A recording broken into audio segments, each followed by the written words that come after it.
Hello student, my name is Rakesh Kumar. चलिए शुरू करते हैं आज का लेक्चर।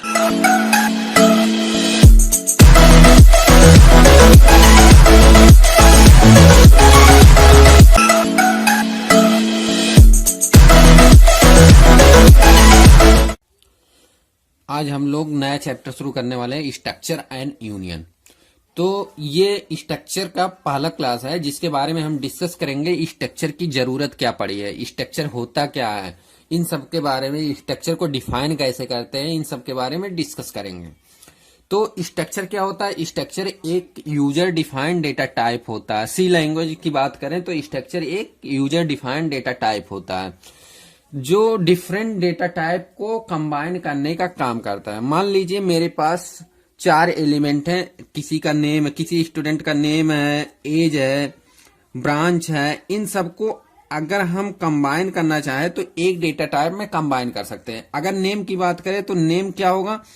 तो नेम होगा कैरेक्टर टाइप का, एज क्या होगा? इंट टाइप का, और ब्रांच क्या होगा?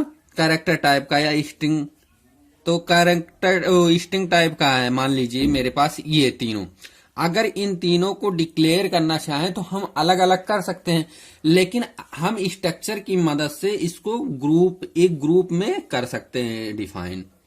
तो जो ग्रुप में डिफाइन करते हैं, एरे भी करते थे ग्रुप में डिफाइन, लेकिन एरे में क्या डिफरेंस होता था कि array is collection of same data type element. जो एरे में कलेक्शन होता था, अगर इंटीजर टाइप के सब एलिमेंट हैं तो हम उनको एक एरे में कंबाइन करते थे। मान लीजिए हमारे पास इंट ए 20 है, तो जो एरे में होता था कि सब इंटीजर डेटा टाइप के होते हैं, लेकिन यहाँ स्ट्रक्चर में क्या होगा? सेम भी हो सकता है, डिफरेंट भी हो सकता है। ये डिपेंड करेगा जो हम डाटा यूज कर रहे हैं। तो एक्चुअली स्ट्रक्चर क्या हुआ कि जो एरे की तरह ही है, लेकिन क्या कर रहा है कि इसमें वो डिफरेंट डेटा टाइप कलेक्शन भी कर सकता है। तो यहां हम पॉइंट लिखें, it is somewhat similar to an array but an array hold data of similar type only, but structure on the other hand can store data of any type which is practical more useful. तो structure जरूरत समझ में आ चुका है। तो अब हम देखते हैं कि स्ट्रक्चर को डिफाइन कैसे करते हैं। अब हम देखते हैं कि स्ट्रक्चर को डिफाइन कैसे करते हैं। तो स्ट्रक्चर को स्ट्रक्ट कीवर्ड को से डिफाइन करते हैं। जैसे हम इंटीजर को क्या करते थे? इंट कीवर्ड से, कैरेक्टर को कैर कीवर्ड से, फ्लोट टाइप को फ्लोट से, इस तरह से हम डिफाइन करते थे। तो स्ट्रक्चर को हम स्ट्रक्ट कीवर्ड से डिफाइन करते हैं। जो स्ट्रक्ट कीवर्ड के अंदर मेंबर होंगे वो सिमिलर प्राइमरी डेटा टाइप भी हो सकते हैं, ड्राइव्ड डेटा टाइप। मतलब जो प्राइमरी डेटा टाइप कौन कौन से होते हैं? इंट, कैर, फ्लोट, वाइड, ये सब क्या होते हैं?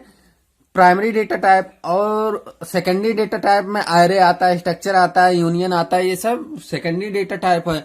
तो जो स्ट्रक्चर है combination of primary and secondary दोनों तरीके से भी हो सकता है। या तो प्राइमरी डेटा टाइप हो, या तो सेकेंडरी डेटा टाइप का कॉम्बिनेशन हो, या तो दोनों का मिक्सर हो। तो स्ट्रक्चर क्या कर रहा है? सिर्फ डेटा टाइप को कंबाइन करने का काम कर रहा है। यहाँ जैसे इसका सिंटेक्स देख लीजिए। सिंटेक्स क्या है? ये स्ट्रक्ट कीवर्ड है, इसके बाद स्ट्रक्ट कीवर्ड के बाद उसका नाम लिखते हैं स्ट्रक्चर का। तो स्ट्रक्चर जिसको बोलते हैं स्ट्रक्चर टैग, और करली ब्रेसेस के अंदर जितने भी मेंबर को हमें कंबाइन करना है, मान लीजिए इन तीनों मेंबर को कंबाइन करना होता तो ये तीनों लिख देते हैं। और उसके बाद जब करली ब्रेसेस क्लोज होगा तो यहाँ टर्मिनेटर लगाया जाएगा, मतलब सेमीकोलन कंपलसरी है। तो ये पूरा होता है स्ट्रक्चर का डेफिनेशन। पूरा स्ट्रक्चर ऐसे डिफाइन किया जाता है। अब हम देखते हैं एग्जाम्पल के द्वारा। अगर हम एग्जाम्पल की बात करें तो सबसे पहले स्ट्रक्ट कीवर्ड लगाना पड़ेगा, उसके बाद स्ट्रक्ट टैग लगाना पड़ेगा। मान लीजिए जो स्ट्रक्चर का नाम है वो स्टूडेंट है, स्टूडेंट। इसके बाद कर्ली ब्रेसेस में जो उसके मेंबर वेरिएबल है, जो वेरिएबल के साथ हमें बनाना है। मान लीजिए एक नेम है कैरेक्टर टाइप का, तो अगर हमें इस पे स्ट्रिंग में प्रेजेंट करना है तो हम इसके आगे एरे लगा देंगे। मान लीजिए 20 कैरेक्टर का वो स्ट्रिंग है, और हमारे पास जो उसका एज है उसके लिए एक इंटीजर वेरिएबल ले लिए, फिर उसका जेंडर के लिए एक कैरेक्टर ले लिए, जैसे फीमेल के लिए एफ, मेल के लिए एम। तो 3 वेरिएबल के मेंबर वेरिएबल के साथ हम स्ट्रक्चर बना देते हैं।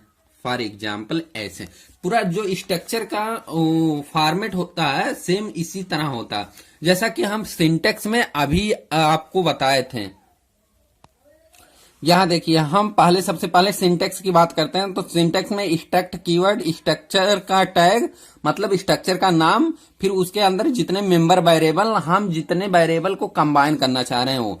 तो एग्जांपल में देख लीजिए, हमारे पास अगर स्टूडेंट स्ट्रक्चर हम बना रहे हैं तो उसमें जो उसकी मेंबर वेरिएबल है, नेम है, एज है, जेंडर, तो इन तीनों को डिफाइन कर दें। उसके बाद ये जरूरी है टर्मिनेटर लगाना। ये तो हमारे पास स्ट्रक्चर डेटा टाइप क्रिएट हो चुका। ये जैसे है कि इंटीजर डेटा टाइप तो इंट, कैरेक्टर डेटा टाइप तो कैर, फ्लोट डेटा टाइप तो फ्लोट, ये सब है।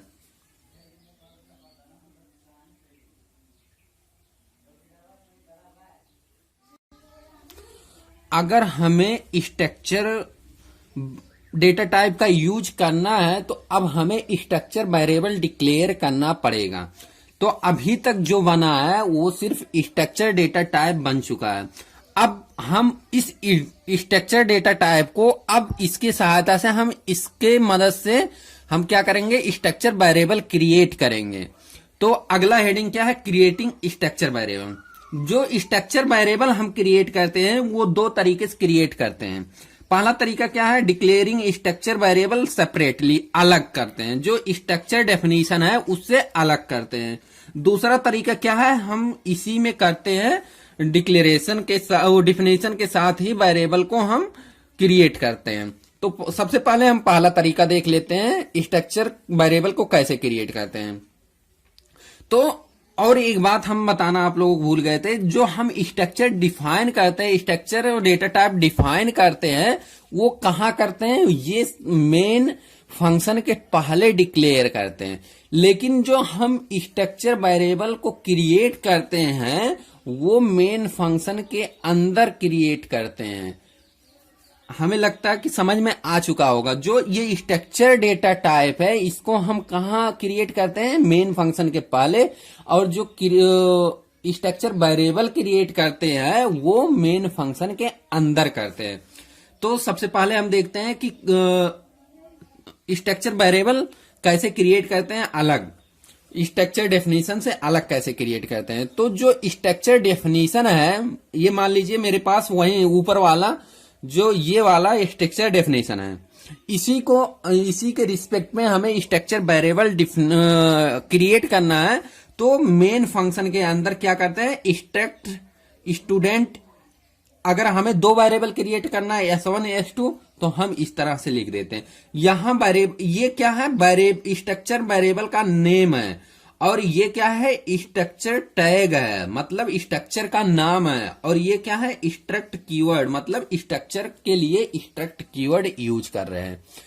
अगर हमें 2 वेरिएबल क्रिएट करना है, स्ट्रक्चर वेरिएबल क्रिएट करना है तो S1 कामा S2। अगर हम दूसरा नाम डालना चाहें जैसे ABC या नम या कॉम्बिनेशन, ऐसा कुछ भी, मतलब जो नाम हम लिखना चाहते हैं स्ट्रक्चर वेरिएबल का वो लिख सकते हैं।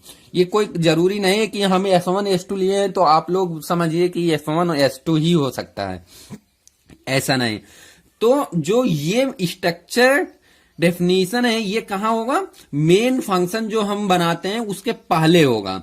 और ये कहाँ होगा, ये स्ट्रक्चर वेरिएबल जो क्रिएट किए हैं ये मेन फंक्शन के बाद। जैसे हम इंट क्रिएट करते हैं, इंट को डिक्लेयर करते थे इंट a = 10, तो उसी तरह हम स्ट्रक्चर को भी मेन फंक्शन के अंदर डिक्लेयर करते हैं, मतलब क्रिएट करते हैं।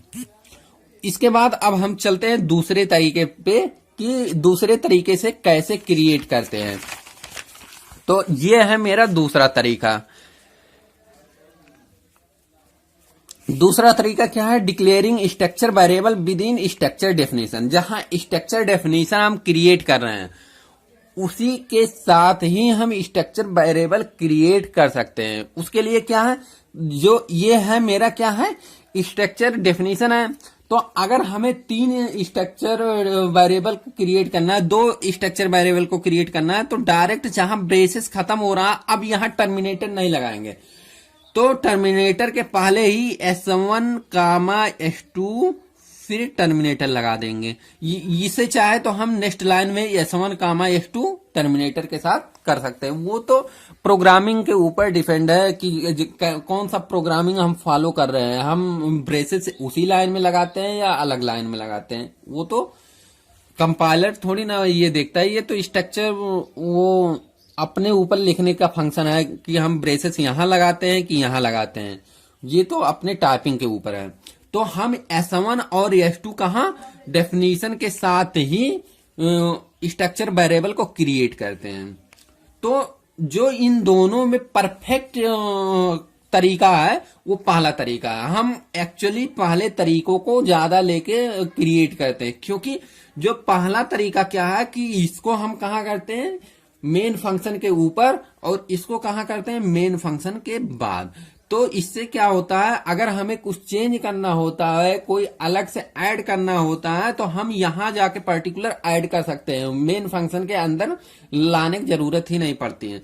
तो जो पहला तरीका है वो सबसे परफेक्टली तरीका है स्ट्रक्चर वेरिएबल को क्रिएट करने को। तो हम लोग स्ट्रक्चर वेरिएबल को क्रिएट कर चुके हैं। अब देखते हैं कि मेमोरी के रिस्पेक्ट में स्ट्रक्चर वेरिएबल कैसे काम कर रहा है। जो स्ट्रक्चर कीवर्ड है वो क्या है, combination of different type of data type है। तो इसके अंदर हम 3 डेटा टाइप क्रिएट किए हैं। कैर जो नेम को होल्ड कर रहा है, जिसकी लेंथ जिसकी साइज 20 है। तो ये जो साइज है ये 20 बाइट सीक्वेंस में होगा, क्योंकि ये एरे है। उसके बाद इंटीजर है 2 बाइट का, तो इंटीजर 2 बाइट का इस तरीके से करेगा। फिर कैरेक्टर क्या, कैरेक्टर जेंडर 1 बाइट का। तो टोटल कितना होगा, टोटल होगा 20, 2 22, 1 23।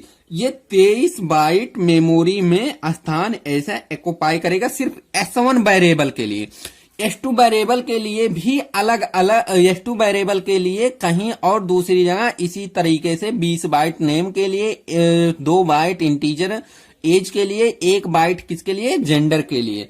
इस तरह से S2 के लिए 23 बाइट मेमोरी में स्थान ऑक्युपाई कहीं ना कहीं करेगा। जो ये सीक्वेंस है S1 के लिए, S1 वेरिएबल के लिए वो कॉन्सिक्यूट में होगा, लेकिन S2 के लिए भी कॉन्सिक्यूट में होगा। लेकिन S1 और S2 दोनों कॉन्सिक्यूट में हो सकते हैं, नहीं भी हो सकते। ये कोई जरूरी नहीं कि S1 यहां बन रहा होगा मेमोरी में तो S2 इसी के सामने बन रहा होगा। S2 कहीं भी बन सकता है, यहां जहां स्पेस उसे मिलेगा मेमोरी में वहां क्रिएट कर लेगा अपना एड्रेस।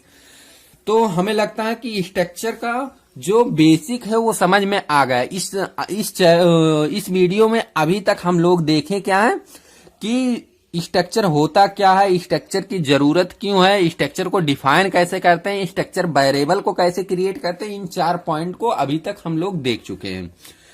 तो ये स्ट्रक्चर सीरीज का दूसरा वीडियो है, जिसमें हम डिस्कस करेंगे कि स्ट्रक्चर के मेंबर को कैसे हम एक्सेस करेंगे, इसके बारे में हम डिटेल में चर्चा करेंगे। तो चलिए देखते हैं कि स्ट्रक्चर मेंबर किसको कहते हैं। पिछले वीडियो में हम पढ़ा चुके हैं कि स्ट्रक्चर क्या होता है, स्ट्रक्चर टैग क्या होता है, स्ट्रक्चर मेंबर क्या होता है, स्ट्रक्चर वेरिएबल क्या होता है, इन सब के बारे में डिस्कस कर चुके हैं। जो लोग वो वीडियो नहीं देखे हैं वो डिस्क्रिप्शन बॉक्स में लिंक दिया गया है, उस पे जाके क्लिक करके देख सकते हैं। और जो लोग वीडियो देख चुके हैं वो लोग कंटिन्यू कर सकते हैं इस वीडियो को। तो स्ट्रक्चर मेंबर क्या होता है, जो स्ट्रक्चर के अंदर वेरिएबल डिक्लेयर करते हैं उसको क्या बोलते हैं, स्ट्रक्चर मेंबर। या जो स्ट्रक्चर की बॉडी होती है उसके अंदर जो वेरिएबल डिक्लेयर किया गया है उसको क्या बोलते हैं, स्ट्रक्चर मेंबर बोलते हैं। तो अगर इन स्ट्रक्चर मेंबर की हम स्ट्रक्चर के अंदर डिक्लेयर कर दिए हैं, क्रिएट कर दिए हैं, तो इनका कोई अपने आप में कोई वजूद नहीं है बिना स्ट्रक्चर टैग के, बिना स्ट्रक्चर वेरिएबल के। अगर हम बात करें कैरेक्टर नेम 20, तो बिना स्ट्रक्चर के इनका कोई स्पेसिफिक वजूद नहीं है। अगर स्ट्रक्चर के साथ इसको कॉल करते हैं तो उसका स्पेशल मतलब होगा। जैसे स्ट्रक्चर नेम का मतलब कि उस वेरिएबल के स्ट्रक्चर को हम बना रहे हैं। तो इसको एक्सेस करने के लिए, इसको एक्सेस क्यों करना है, क्योंकि इसमें हम कैरेक्टर नेम 20 लिखा है, तो इसके नाम को हमें पहले स्टोर करवाना है, फिर उसके नाम को एक्सेस करना रहता है, प्रिंट करना रहता है। तो इन सब के लिए इस स्ट्रक्चर मेंबर को एक्सेस करना पड़ा। तो जो स्ट्रक्चर मेंबर को एक्सेस करते हैं उस किसके द्वारा, डॉट ऑपरेटर के द्वारा। देखिए हम कुछ पॉइंट पहले से लिखे हैं। Structure member have no meaning individually without the structure. In order to assign a value to any structure member, the member name must be linked with the structure variable using the dot operator, also called period or member access operator. तो overall क्या कह रहे हैं कि अगर इस structure member को हमें एक्सेस करना है तो इसके वेरिएबल के नेम के साथ उसके स्ट्रक्चर मेंबर के साथ डॉट ऑपरेटर के द्वारा हम एक्सेस कर सकते हैं। चलिए हम प्रोग्राम से समझते हैं। तो जैसा कि पिछले वीडियो में हम लोग डिस्कस कर चुके थे कि हम स्ट्रक्चर एक बना रहे हैं। जो स्ट्रक्चर बनाते हैं उसको कहाँ हम बनाते हैं, जो हमारा मेन फंक्शन होता है इसके ऊपर बनाते हैं। तो देखिए मेन फंक्शन यहां हमारा है, तो स्ट्रक्चर हम यहां बना रहे हैं। स्ट्रक्चर का नाम क्या है, स्टूडेंट, जिसको क्या बोलते हैं, स्ट्रक्चर टैग भी बोलते हैं। तो इसके अंदर हमारे पास 3 वेरिएबल है, कैरेक्टर है, इंटीजर है, कैरेक्टर नेम है 20, मतलब स्ट्रिंग टाइप का है।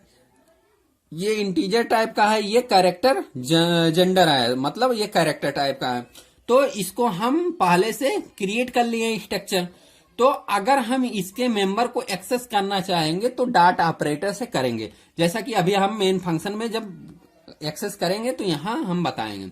तो अब ये स्ट्रक्चर डाटा टाइप बन चुका है। तो अगर हम इसे स्ट्रक्चर डाटा टाइप को वेरिएबल बनाना चाहेंगे तो स्ट्रक्चर स्टूडेंट S1, हमें एक वेरिएबल की जरूरत है, तो हम एक वेरिएबल बना चुके हैं S1।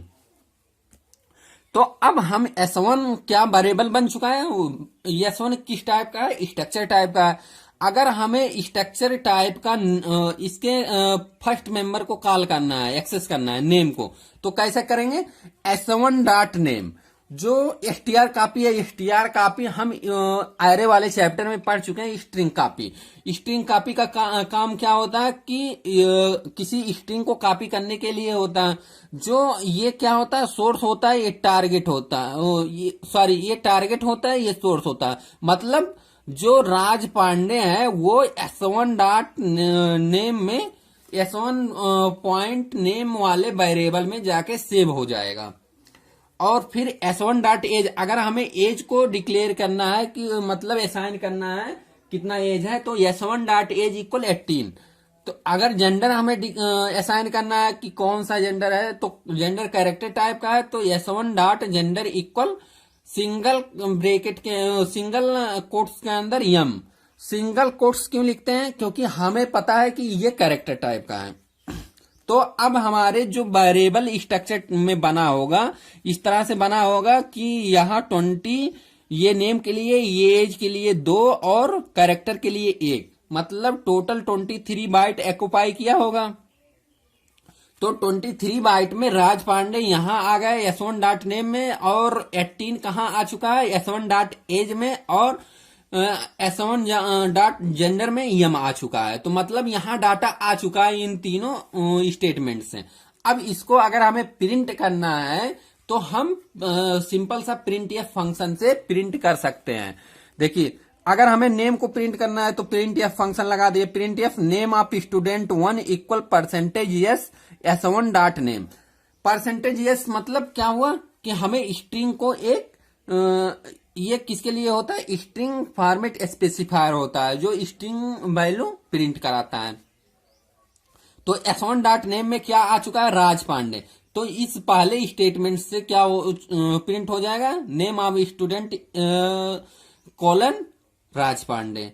फिर दूसरे लाइन में यहाँ स्लेश n लिखा है तो मतलब दूसरे लाइन में प्रिंट होगा, तो एज ऑफ स्टूडेंट 1 कॉलन 18। फिर तीसरे लाइन में gender of student 1 colon m। तो इस प्रोग्राम का आउटपुट क्या आएगा, name of student 1 colon Raj Pandey, age of student 1 colon 18, gender of student colon m।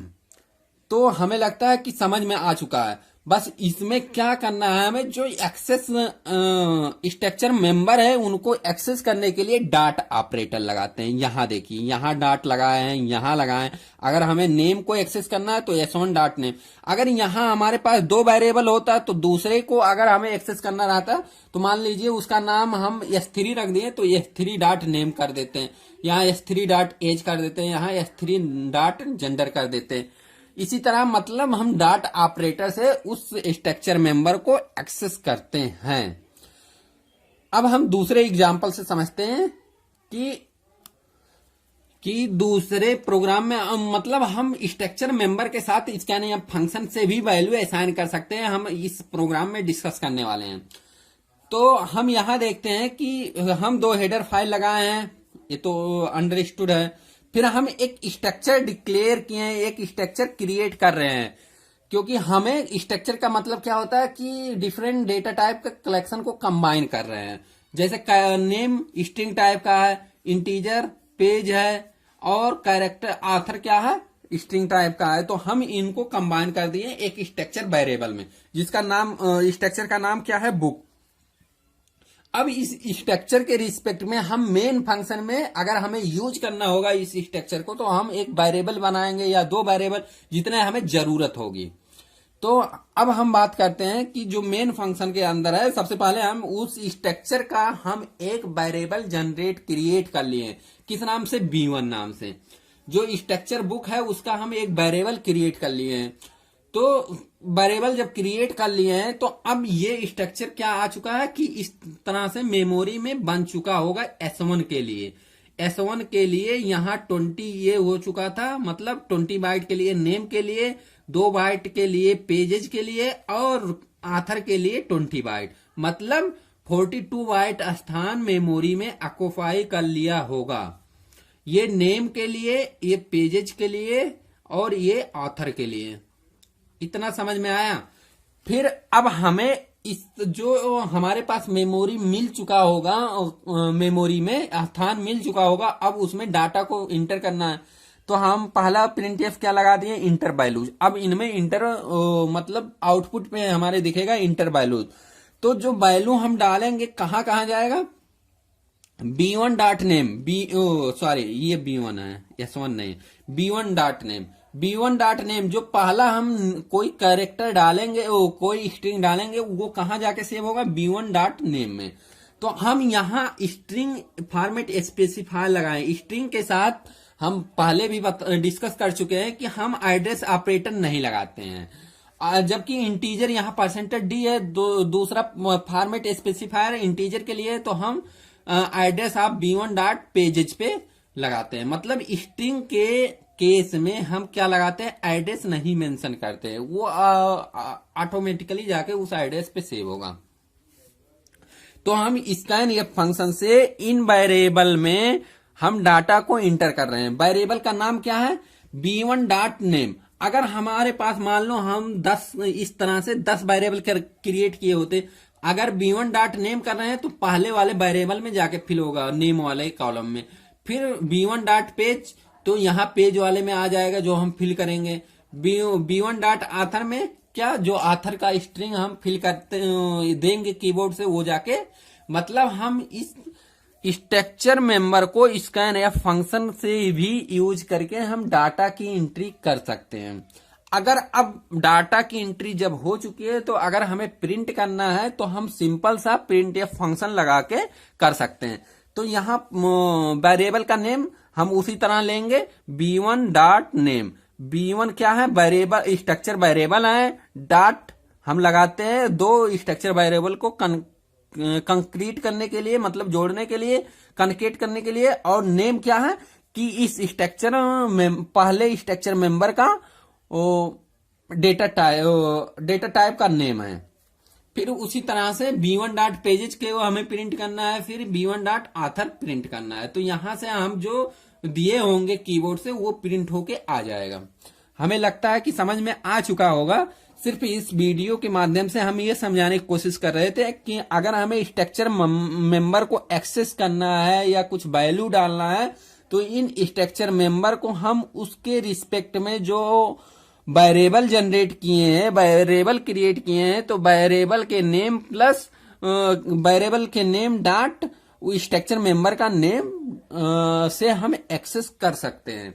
जैसे नेम के केस में अगर नेम को एक्सेस करना है तो B1 डॉट नेम, पेजेस को एक्सेस करना है तो B1 डॉट पेजेस, आथर को एक्सेस करना है या कुछ डाटा ही एंट्री करना है या डाटा एंट्री या प्रिंट करने के लिए हमें एक्सेस ही तो करना पड़ेगा, तो B1 डॉट आथर से हम एक्सेस कर लेंगे। हमें लगता है कि वीडियो पूरा समझ में आ चुका होगा।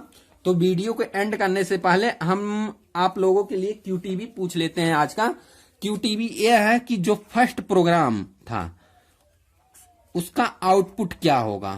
Output of first program, output of first program. तो इस QTB का आंसर आप लोग कमेंट सेक्शन में आंसर कीजिए और वीडियो को ज्यादा से ज्यादा शेयर करिए। वीडियो देखने के लिए थैंक यू।